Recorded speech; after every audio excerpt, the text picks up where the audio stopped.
Hey, what's up? My name's Alea and welcome back to my channel. Today we're going to be talking about queer book recommendations for the month of June.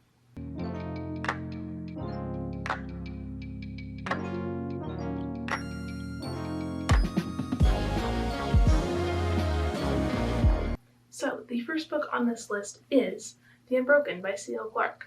This is a political fantasy novel, and we follow two women, Luca and Terrain, and Luca is the princess of the empire, essentially, and she is going to the southern continent because there's a rebellion that's happening there. And she's basically sent there to stop the rebellion. And she goes to the continent along with a bunch of soldiers, and Terrain is one of the conscript soldiers in the army.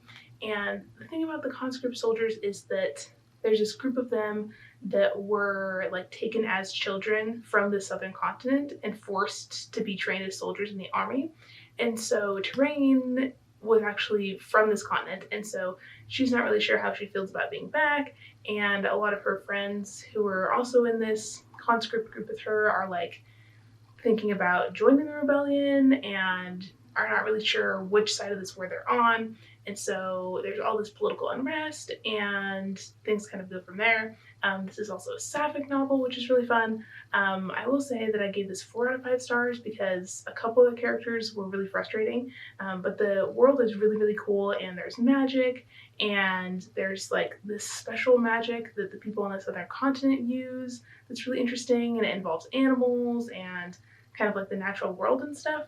And there's also a lot of really good like action fight scenes and stuff in here. So this is one that I recommend if you're looking for like high fantasy that's queer, because this one's really, really good. And then the next book on this list is a very different vibe, and that is One Last Stop by Casey McQuiston. So I know some people read this and didn't really enjoy it, but I personally really like this book, and I'm currently rereading it.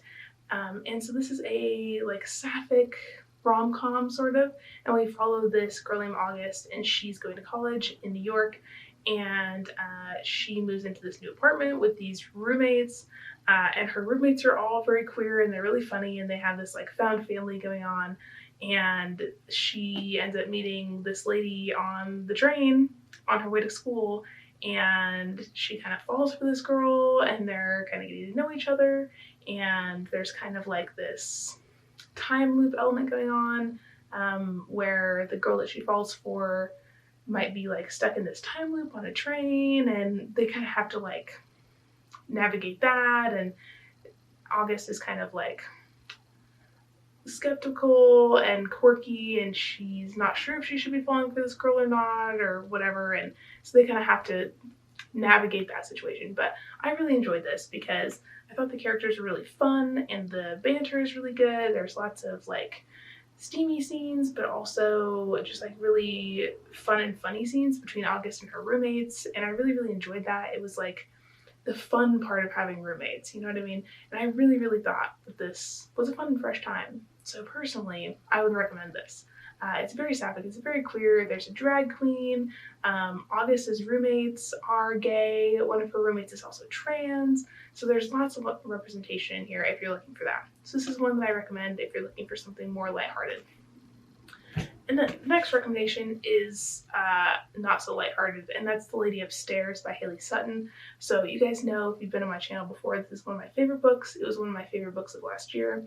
So this is a sapphic noir thriller that I really, really love, and we follow this girl named Jo, and she works for this agency in Hollywood, and basically they blackmail rich, powerful men for money, and they're usually men who have like a history of abusing or like sexually abusing women in the industry. And so this agency basically like is a bunch of women who seduce these powerful men, and then they like take pictures of them and stuff, and then blackmail them and threaten to ruin their careers and stuff.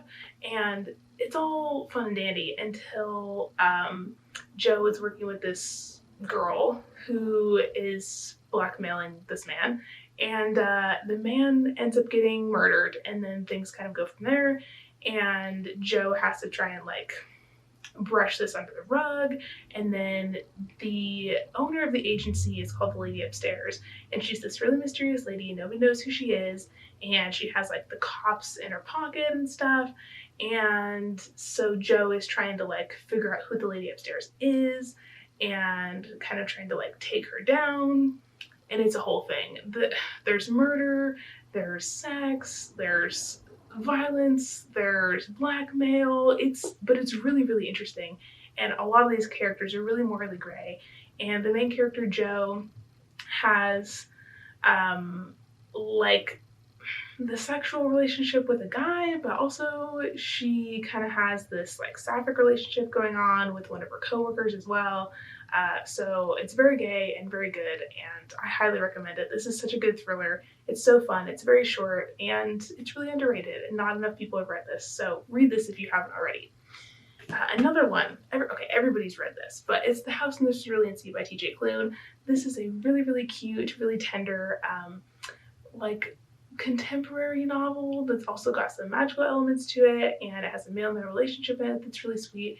And we follow this guy named Linus Baker, and he is the caseworker for the Department of Magical Youth, and he is charged to go to this orphanage on an island and check out what's going on there, because the children that live there are like, well, believed to be really dangerous because they have like really strong magical abilities and things. So like one of the kids is supposed to be like the son of Lucifer, and his name is Lucy, and so everybody's really scared of him. And then there's one girl who's like a garden gnome, and they're really unique children. They're really cute. And so Linus goes to this orphanage, and he realizes that everything is not really what he thought it was, and he ends up meeting the like caretaker of these children who lives at the orphanage with them, and he's really sweet, and he and Linus end up kind of having a relationship, and things kind of go from there. And it's very, very tender and very fun. The writing is really beautiful and lyrical. I kind of like happy cried at the end because it was really sweet. So I highly, highly recommend this if you have not read it yet. I really need to read more from TJ Klune because his stuff is really good. This is a great queer book if you're looking for one. And then another one that I have for you is a YA novel, and it's The Apocalypse of Elena Mendoza. So some of you might have seen me talk about this recently in my recommending books based on nail polish colors video. So this is a YA novel, and it's sapphic, and we follow this girl named Elena Mendoza, and she's very interesting. She is the product of a virgin birth, and she is basically having a crush on this girl named Freddie. And one day when Elena is working at Starbucks, she sees this girl that she likes, Freddie, get shot by this guy in their class, and things kind of go from there. And Elena is also interesting because she hears like voices in her head, kind of, because she can hear inanimate objects like talking to her and stuff. So like the mermaid lady in the old Starbucks logo like speaks to her at work and stuff. So she's always trying to like, you know, take people's orders and ignore the voices that she's hearing from the mermaid and like the coffee cups and stuff. And so that's happening as well. And it's also about her family and her friends and her kind of navigating her crush on Freddie, and also trying to navigate this situation with Freddie getting shot. And there's also like this plot about the world ending, and she's dealing with a lot of things. But it's a really good book, and it's really fun, and it's a really good summer read. And it's a very unique book, and I highly recommend it. And then another one that I absolutely love. This was one of my favorites of last summer, and that's Summer Suns by Lee Mandello. You guys knew I was going to say it if you've been here before.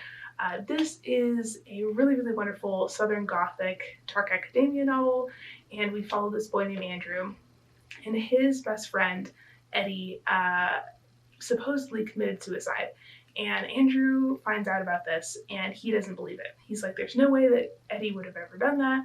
I don't believe it. And so he goes to this southern town where Eddie was living, and he gets accepted into Eddie's old university, into this master's program, and he decides to go and live with Eddie's old roommates at the house that he lived at, and try and figure out what happened to Eddie, if he got murdered or what went down.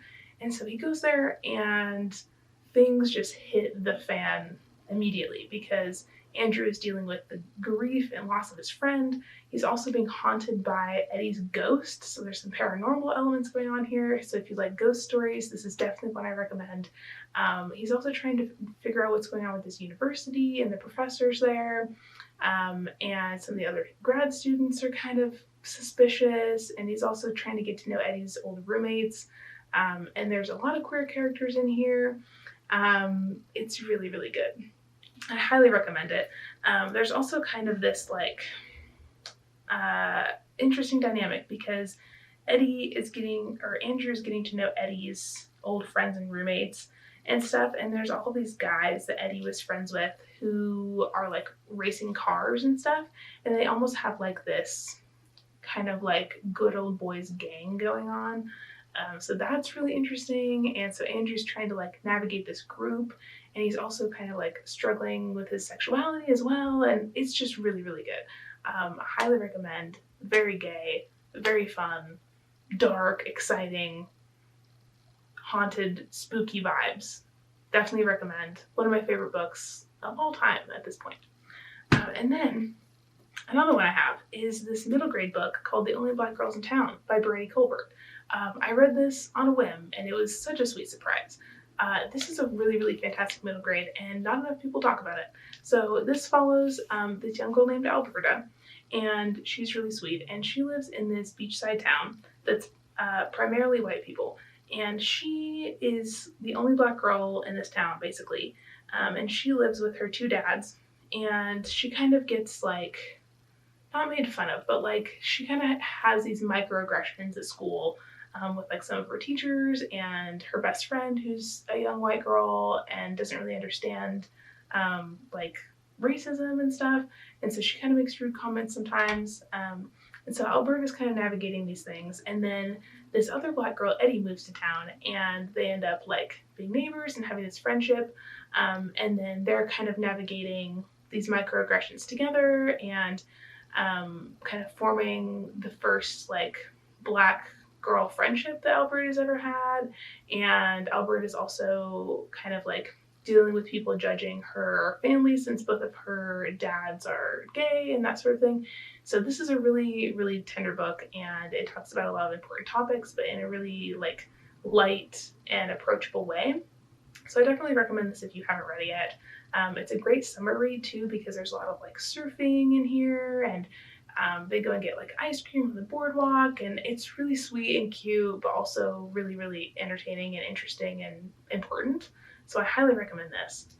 And then the last book I want to talk to you about is Burn Our Bodies Down by Rory Power. So this is another one of my favorite books, and it's sapphic, and it's a YA horror novel, and we follow this girl, and her name is Margot, and she lives with her mom, and her mom is super secretive about like her family, and she has no dad around, she's got no siblings, her mom doesn't really talk about like her grandparents or anything, and so one day Margot is like kind of going through some of her mom's old stuff while her mom's at work, and she finds this old photograph, and on the back is a phone number, and I think maybe an address too for her mom's old house that she used to live at with the grandparents.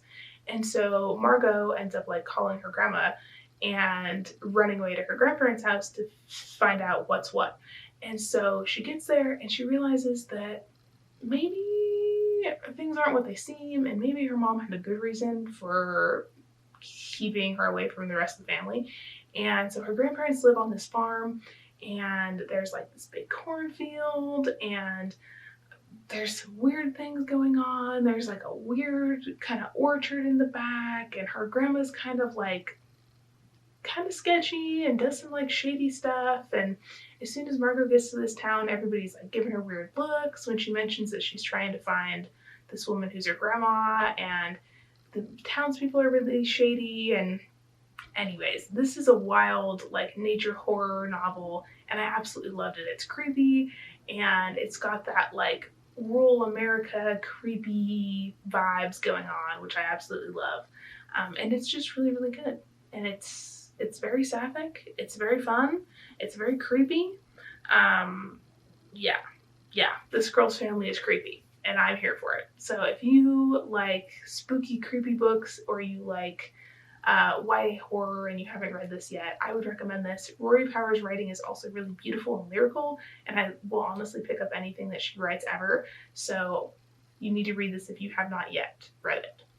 I know I said that was the last book, but just kidding, I have a couple more. So another one I want to talk about is The Girls I've Been by Tess Sharp.